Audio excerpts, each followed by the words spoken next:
Bonjour à tous, bienvenue à ce webinaire du premier jeudi du mois, un rendez-vous quotidien pour Goldmap.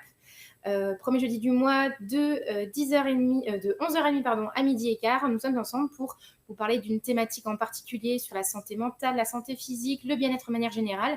Et là, pour la rentrée, nous allons vous parler du handicap, puisqu'il y a la Semaine européenne pour l'emploi des personnes handicapées qui se déroule en novembre. Donc c'est pour ça qu'on essaye de se voir 2 mois avant pour déjà préparer, ne pas être trop en retard pour organiser ça. Et en gros, moi je vous propose des idées d'ateliers, des conseils d'organisation pour que votre semaine du handicap soit tip top. Alors pour me présenter, je m'appelle Harmonie, je suis ergonome et responsable du projet pédagogique chez Goldmap. Dans une ancienne vie aussi référente handicap dans la fonction publique territoriale et pour les entreprises du secteur privé. Donc, c'est pour ça que c'est moi qui vais vous parler de cette thématique-là. Le programme de ce webinaire, on va faire un point sur le handicap, voir comment est-ce qu'on organise sa semaine du handicap donc en 2023, au mois de novembre, vous parler des cas clients pour vous inspirer et surtout, qu'est-ce qu'on fait après cette SEPH. On est d'accord que c'est effectivement un événement dans l'année, mais que parler de handicap, d'inclusion, c'est tout au long de l'année. Alors, zoom sur la SEPH, donc elle est créée par l'ADAPT en 1997. La date, c'est du 20 au 26 novembre 2023 et la thématique sur la transition numérique, un accélérateur pour l'emploi des personnes en situation de handicap. En gros, c'est de se dire comment la transition numérique, on est à l'ère du numérique, comment est-ce qu'elle facilite notre communication, notre connaissance, nos compétences en fait sur le handicap, comment on peut faire passer un message justement très séducteur, facile d'accès pour les salariés sur justement cette thématique du handicap. L'objectif, c'est de sensibiliser, de s'interroger sur les dispositifs censés faciliter l'insertion professionnelle, et j'ai même envie de dire l'insertion, mais le maintien en emploi de façon pérenne une personne en situation de handicap. Pourquoi est-ce qu'on propose des initiatives pour cette semaine ? 1. Renforcer la cohésion des équipes, combattre les stéréotypes, les inégalités et les discriminations au sein des entreprises et favoriser l'ouverture d'esprit. Aujourd'hui encore, on est en 2023, aujourd'hui encore, il y a énormément de préjugés sur cette thématique-là. Et moi, je donne toujours l'exemple d'une personne que j'ai rencontrée il y a 2 ans pour laquelle je devais aménager son poste, une personne atteinte d'une sclérose en plaques qui était vendeuse dans le prêt-à-porter et qui me disait que tous les jours, elle subissait le jugement en fait des clientes parce que son handicap ne se voyait pas et il y a souvent cette phrase de mon plus grand handicap, c'est qu'il ne se voit pas, c'est le handicap invisible, parce qu'elle pouvait passer pour feignante, à se plaindre tout le temps, alors qu'elle était atteinte de sclérose en plaques. Donc le but, c'est vraiment de se dire, posez-vous les questions, dites-vous que autour de nous, on a peut-être des personnes qui sont en difficulté physique, cognitive, sensorielle, et que ça mérite justement d'être interrogé et un petit peu mieux accompagné. La deuxième raison, c'est affirmer la responsabilité sociétale de votre entreprise, prouver votre engagement par des actes concrets et améliorer votre image de marque. Bien sûr, pas que lors de cette SEPH, tout au long de l'année, et bien sûr, sensibiliser, impliquer vos employés sur les questions du handicap pour faire évoluer les mentalités. Hop. Alors, le saviez-vous, un Français sur 6 est en situation de handicap, ce qui représente 12 millions de personnes. Le handicap, si on le définit, en fait, c'est une limitation d'activité, de mobilité ou restriction de participation à la vie en société qui subit dans un environnement par une personne en raison d'une altération substantielle, donc c'est vraiment très important, durable ou définitive. Durable, on n'est pas dans la situation de post-opératoire, c'est vraiment quelque chose qui va vraiment impacter durablement la vie quotidienne comme personnelle, d'une ou plusieurs fonctions physiques, sensorielles, mentales, cognitives ou psychiques, ou d'un polyhandicap ou d'un trouble de santé invalidant. Là, en gros, vous avez toute la famille des handicaps. Et bien sûr, travailleur handicapé, une personne est considérée comme travailleur handicapé, c'est que c'est l'NDPH qui donne ce statut-là. C'est toutes les personnes dont les possibilités d'obtenir ou de conserver un emploi sont effectivement réduites par suite de l'altération d'une ou plusieurs fonctions physiques, sensorielles, mentales ou psychiques, toujours toutes ces familles de handicap. Et là, il faut bien faire la différence entre travailleur handicapé et une personne qui a une problématique de santé. Toutes les personnes ne font pas cette démarche de travailleur handicapé. Et en gros, là, le but de cette semaine-là, c'est aussi de se dire que je peux être en difficulté, n'importe quelle difficulté qu'elle soit, mais sans avoir cette reconnaissance. Et pourtant, j'ai besoin d'aide, j'ai besoin de compréhension, j'ai besoin d'être accompagnée. Handicap au travail, donc obligation de l'employeur. La première obligation, c'est recruter des personnes en situation de handicap. Vous savez que tout employeur de plus de 20 salariés doit employer au moins 6% dans ses effectifs.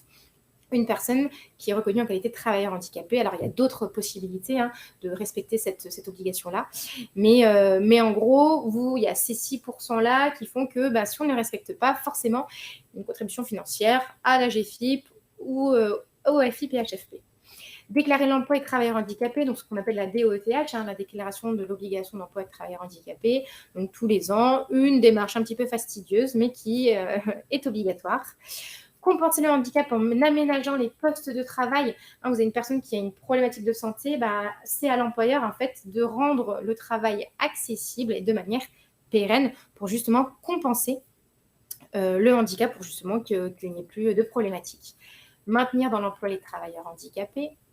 Après une maladie, un accident, notamment l'employeur a une obligation dite soit d'aménager le poste, soit de reclasser sur un autre poste qui est un peu plus accessible, soit de reclasser dans une entreprise du groupe. Mais en tout cas, voilà, il y a cette obligation-là de maintien, en première instance en tout cas. Nommer et former un référent handicap, donc ça c'est une obligation pour les entreprises de plus de 250 salariés, mais j'ai envie de dire pour les plus petites entreprises, on peut aussi avoir cette obligation-là de se dire, voilà, j'ai besoin d'avoir, pas à temps plein, mais avoir une personne ressource sur laquelle je peux m'appuyer, qui a un peu plus de compétences et de connaissances sur le sujet et qui peut prendre en main justement la communication, l'organisation d'ateliers de sensibilisation sur les référents handicap, sur le handicap tout court. Et bien sûr, de manière générale, assurer la sécurité de l'ensemble des salariés. Le saviez-vous? 15% des situations de handicap seulement nécessitent un aménagement du poste de travail. C'est vrai qu'on pourrait dire à l'employeur, si c'est écrit travailleur handicapé sur le CV, ce qui n'a aucune obligation de l'écrire, je le rappelle, mais il doit se dire, voilà, ça va me coûter cher, tout ça, alors que des fois, le handicap n'a aucun rapport avec le travail. Donc, il n'y a aucune difficulté, j'ai envie de dire, tout humain qui soit peut un jour, à un moment, rencontrer une difficulté, donc à l'employeur d'être à l'écoute et de trouver des solutions de compensation. Alors, organiser cette semaine du handicap. La première étape, forcément, on cadre les choses. On pose concrètement les choses. Comment on fait? On recueille les attentes des salariés. Est-ce que déjà, vous les avez interrogés, savoir quels sont leurs besoins, quelles sont leurs envies? Je sais que moi, l'année dernière, il y avait une entreprise qui m'a demandé d'intervenir faire un focus sur le diabète. Ils avaient 4-5 personnes dans leur équipe qui étaient atteintes du diabète.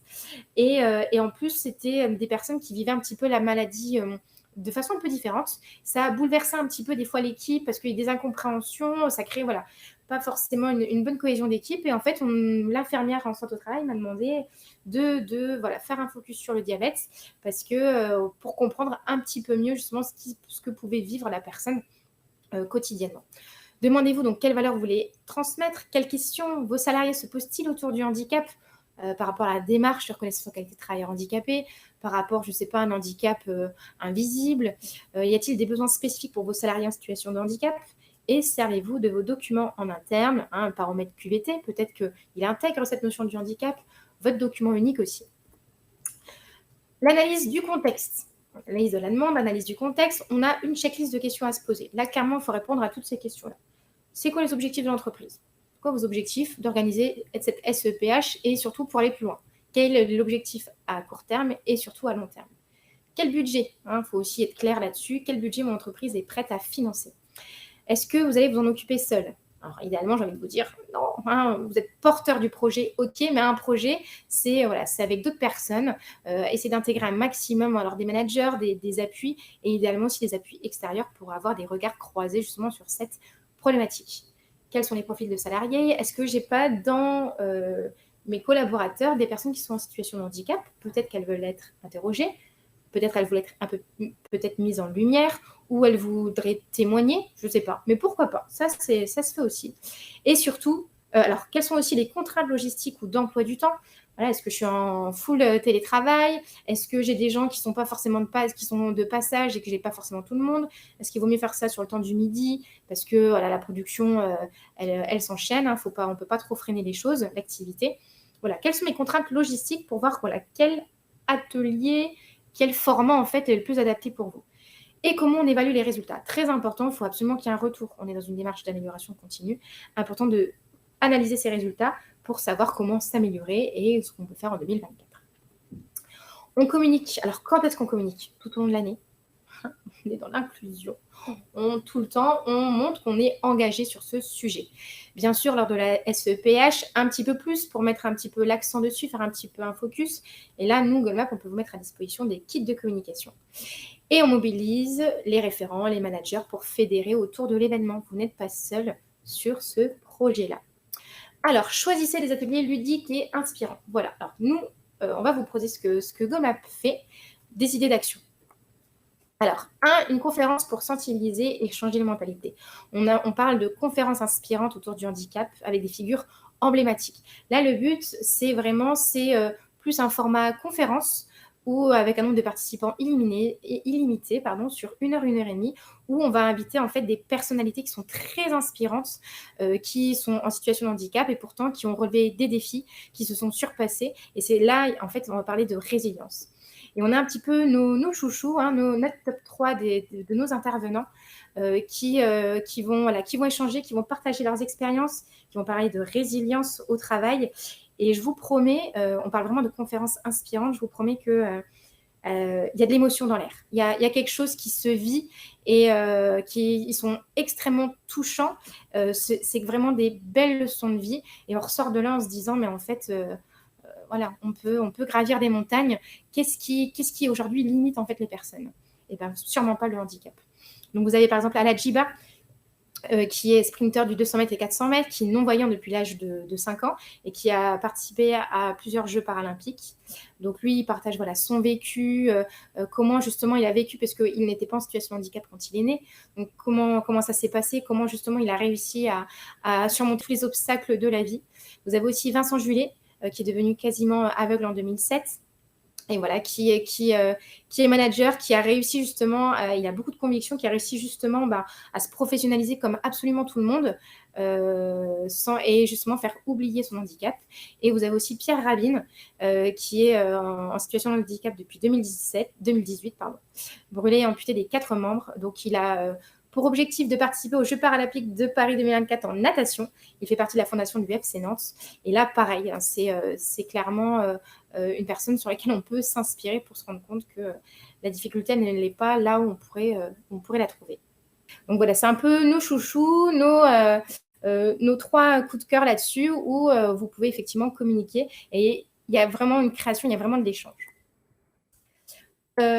Conférence pour sensibiliser et changer les mentalités. Là, les interventions, donc c'est aussi des sortes de sensibilisation, donc des formats plutôt courts, 1h30. Et là, c'est plus des échanges en fait sur le handicap, mais de manière, on va dire, un peu plus globale. Donc changer de regard sur les différences. Donc le but, c'est vraiment de sensibiliser vos équipes aux différents types de handicap pour chasser les idées reçues. Donc là, on est plus sur un format plutôt court, de questions-réponses, d'interactivité, de mise en pratique aussi. Voilà. Donc, on a en gros ces communications-là. Le café débat sur le handicap. Moi, j'aime bien en fait le café débat pour combattre encore une fois les idées reçues de manière ludique. Alors, c'est un quiz qui permet pas mal d'interactivité, d'exemples et d'anecdotes, partager un moment convivial. Donc, le but, c'est vraiment de poser des questions. Nous, on l'a scindé en fait ce café débat-là avec le handicap dans le monde, le handicap et les célébrités, le handicap invisible, le handicap et la réglementation. Le but, c'est d'avoir un maximum de connaissances sur le handicap, mais sous forme de questions-réponses. Je sais que l'année dernière, il y a une entreprise qui a mis en place des buzzers. Donc, il y avait un côté un petit peu challengeant. L'initiation en langue des signes, donc LSF, ça c'est aussi pas mal. On se met dans la peau d'une personne justement qui est sourde. Et ça, c'est très ludique et très sympa en fait à apprendre parce que tous les jours, on peut rencontrer des personnes qui justement échangent en LSF. Et rien que le fait de dire un bonjour, ça va, moi je vais bien, qu'est-ce qu'on mange ce soir, voilà, ça marche aussi. Donc c'est important d'avoir des petites choses comme ça, de rentrer en communication avec les personnes qui pratiquent justement la langue des signes française. Donc ça se fait en petit atelier pour avoir de la théorie et de la pratique sur cet handicap-là. Des massages assis avec des non-voyants, ça marche très très bien aussi. Ça peut se faire sur toute une journée. Offrir un moment de détente, en fait, on essaie d'allier en fait l'utile à l'agréable. C'est déjà de comprendre ce que c'est que le handicap visuel, comment la personne le vit, et en plus forcément elle a un sens qui est beaucoup plus développé, donc il y a un ressenti beaucoup plus, on va dire, profond en fait, kinesthésique en fait, parce que la personne est non-voyante. Et pratique ce massage, et de montrer aussi qu'on peut être professionnel dans ce cadre-là tout en étant en situation de handicap. Et ce qu'on nous a beaucoup demandé, donc on a beaucoup travaillé là-dessus, c'est un peu un vie ma vie, un vie mon handicap, de se mettre dans la peau d'eux, de personnes. Donc, on a des jeux interactifs qui ne nécessitent pas beaucoup de matériel et qui permettent d'échanger, de rire aussi sur le handicap visuel, le handicap auditif et un handicap invisible. Donc ça, c'est 100% de pratique, 1h30 par atelier avec 10 personnes maximum. Au niveau de nos formations, juste pour vous dire, les formations, voilà, c'est forcément, ça peut se faire tout au long de l'année, c'est pas forcément pendant cette SEPH, parce que les formations, c'est forcément sur un format un petit peu plus long, une demi-journée ou une journée. Donc, comme formation, on a devenir référent handicap. Alors, même si on est déjà référent handicap, on peut s'actualiser avec cette formation-là. Accueillir et maintenir dans l'emploi des collaborateurs en situation de handicap. Construire une politique handicap inclusive et réussie. Donc, nous, on est vraiment sur ces formes-là, 3 heures, une demi-journée, une journée. Et bien sûr, il n'y a pas que de la théorie, c'est pas que descendant au niveau de la formation. Il y a des échanges, il y a de la pratique, il y a des vidéos, il y a des questionnaires, il y a un jeu de rôle, il y a des jeux de rôle, il y a des situations où on se met dans la peau d'une personne en situation de handicap. Exemple de PAC pour la CEPH, en gros, ce qu'on aime bien faire, c'est effectivement d'aller chercher faire un peu un patchwork de tout ce qu'on peut vous proposer pour sensibiliser tout le monde et pour apporter plusieurs formats. En général, les gens, justement, ils aiment bien. Si on fait que des conférences, forcément, ça peut être un petit peu lourd. En gros, c'est de se dire que sur toute cette semaine-là, donc on peut faire une intervention par jour, on peut se servir du matin, de l'après-midi, de la pause déjeuner, on peut mettre en place, vous avez vu là, le mercredi, tout au long, un stand de massage assis, donc de 9h à 17h, par exemple, sur cette amplitude horaire-là, 15-20 minutes. Donc ça fait plus de 14 personnes qui peuvent être massées. Et on a une conférence inspirante le lundi, un Vie mon handicap le mardi matin, le mercredi, c'est massage assis, le jeudi, un café et débat sur le handicap, le vendredi, langue des signes. Comme ça, on a touché tous les handicaps et on a vu tous les formats. Choisissez vos intervenants avec soin. Concrètement, comment faire? On fait appel à un prestataire externe et unique pour mettre en place tous les ateliers ou on choisit quelqu'un en interne.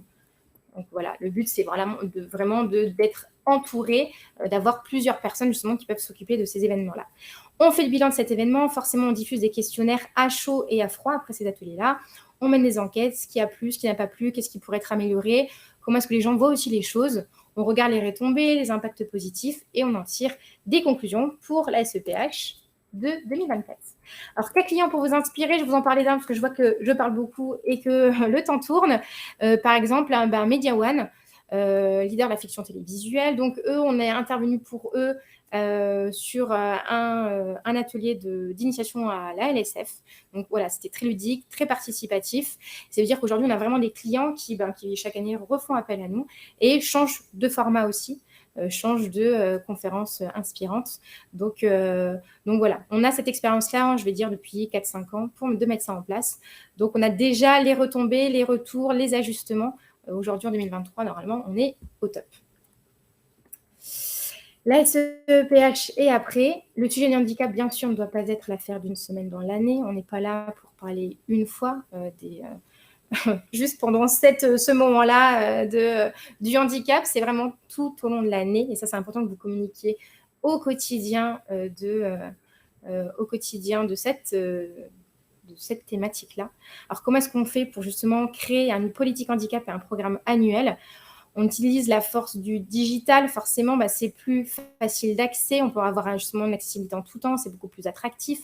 Ça parle aussi aux jeunes générations. On forme des référents internes. Alors oui, il y a une obligation à partir de 250 salariés d'avoir un référent interne, mais pourquoi attendre cette obligation-là? Si vous êtes une plus petite entreprise, vous pouvez déjà avoir un référent, quelqu'un justement qui a ces connaissances-là, qui peut justement prendre en charge ce projet-là. On crée des groupes de travail. Faites participer les gens. En général, les bonnes idées viennent directement du terrain. On alloue un budget. On met en place des documents à disposition, la culture, la direction, on communique en interne. Là, vous avez plein de possibilités. On propose des témoignages. Qui vit quoi, à quel moment? Et voilà, le partage d'expérience, c'est extrêmement concret. C'est pour ça qu'on propose aussi des conférences inspirantes. Et au moins, on est dans le concret. On n'est pas sur des grandes généralités, des grandes théories. Nous, chez GoMap, justement, on essaie vraiment d'être au cœur des sujets et prendre en fait des exemples du quotidien pour être encore un peu plus impactant. Il y a aussi du e-learning qui existe. Vous pouvez proposer un parcours de formation en e-learning, des ateliers, des jeux. Et aussi, vous pouvez participer au Duo Day. Je ne sais pas si vous connaissez le Duo Day, mais en gros, c'est de mettre une personne Ça marche, Nathalie. De toute façon, on finit dans 5 minutes, mais en gros, voilà, c'est le duo day, c'est de mettre voilà, une personne qui n'est pas en situation de handicap avec une personne qui est en situation de handicap et de faire justement ce partage d'expérience, faire découvrir justement un métier, un emploi, les conditions de travail à la personne qui est en situation de handicap pour favoriser justement l'employabilité, l'accessibilité au poste. Exemple de programme annuel autour du handicap, nous on aime bien travailler par trimestre. Pourquoi pas faire voilà, tous les trimestres, travailler sur un handicap précis, donc par exemple un handicap à l'entreprise, vous faites un atelier une fois par mois et on sensibilise, voilà, sur les sensibilisations, c'est des formats très très courts, ça peut se faire sur le temps du midi, donc on peut vraiment allier voilà, la journée de travail avec hop, un petit point, une petite piqûre de rappel sur le handicap, mais c'est vrai que voilà, par trimestre, sur des grandes familles de handicap, ça permet d'avoir un fil continu, c'est assez fluide, et ça permet voilà, de communiquer en tout temps et pas seulement sur cette semaine de novembre. Donc voilà, vous avez les familles de handicap ou sur le handicap invisible. Moi, je tiens beaucoup au handicap invisible parce qu'aujourd'hui, c'est vraiment la problématique des entreprises. C'est ce qui est aussi à l'origine d'énormes, de beaucoup d'intolérance, d'incompréhension, de conflits. Donc pour moi, c'est le nerf de la guerre. Ils nous font confiance pour prendre soin de la santé de leurs salariés. Donc là, vous avez un petit peu nos clients chez C'est Moi, VP, SNCF, Groupama, Saint-Gobain. Voilà, on a des clients qui font chaque année appel à nous pour la CEPH, mais bien sûr, on les accompagne aussi sur d'autres problématiques. Saint-Gobain, je pense à la prévention des TMS. Chez C'est Moi, c'était sur le sommeil, la vigilance. Et aussi sur les risques psychosociaux. Donc, Enedis, on a fait aussi TMS, chute de plein pied. Donc, vraiment, voilà, on peut dire qu'aujourd'hui, on a cette expérience-là. On a une petite équipe en off, hein, on agit dans l'ombre, mais en fait, on a des grands comptes, des grands clients comme des petits clients en fait, qui viennent nous appeler ponctuellement. Donc, on est là pour ça, on a cette capacité-là, on a ces compétences-là pour vous accompagner tout au long de l'année sur tout ce qui est thématique santé, sécurité, bien-être au travail. Comment ça marche donc chez GoalMap? Une demande, on analyse vos besoins dans les 48 heures. Donc, soit vous avez déjà votre interlocuteur, Maxime, Valentin, Bernard, Pierrick, j'espère que je ne vais pas en froisser si j'en oublie. Si vous n'avez pas l'interlocuteur GoalMap, ben, je vous ai mis mes coordonnées à la fin, donc vous pouvez passer par moi. Et puis moi, j'adore déléguer, j'adore ça. Donc voilà, donc hop, vous nous dites voilà, ce dont vous avez besoin. Si vous avez besoin encore plus d'idées, ben, on est là pour vous accompagner. On vous propose un plan d'intervention, des thématiques, des formats, des durées. On met en place, on sélectionne les formateurs au plus proche de chez vous. On vous accompagne avec le kit de communication, on gère les inscriptions, vraiment pour engager vos salariés, et on analyse les besoins et on fait un retour. Et voilà, c'est comme ça que la démarche, elle est assez simple, efficace, et en fait, on s'occupe de tout, parce qu'en fait, vous avez normalement un interlocuteur unique chez nous, hein, qui est, voilà, les noms que je vous ai dit, ou bien moi, et puis derrière, on s'en charge. Ça, si vous voulez déléguer, parce qu'un bon manager, c'est celui qui délègue. Il ne faut surtout pas hésiter à faire appel à nous. Donc, un partenaire unique, un catalogue qui est complet sur la santé. Je vous ai montré toutes les catégories. Des contenus innovants parce qu'il y a une veille réglementaire. On essaie de voir justement on essaie d'être créatif et de voir aussi ce qui se fait et avoir les retours d'entreprise pour répondre au mieux à vos besoins. On a énormément d'intervenants partout en France. Et on a un outil qui est notre tableau de bord pour ceux qui connaissent, qui facilite tout. Il n'y a pas de quiproquo dans la communication. C'est hyper fluide. On gère absolument tout de A à Z. C'est notre équipe. Il en manque. On ne fait pas tous des after-work tout le temps au même moment. Mais voilà, notre équipe assez jeune. Je suis une des plus anciennes, enfin une des plus vieilles, pardon, pas les plus anciennes, mais une des plus vieilles. Dynamique. Et on est là voilà, pour vous accompagner. N'hésitez pas. Ah, bonjour Nathalie, je vous ai reconnue, Nathalie. On s'était jamais, enfin, vous m'aviez jamais vu, on s'était eu au téléphone.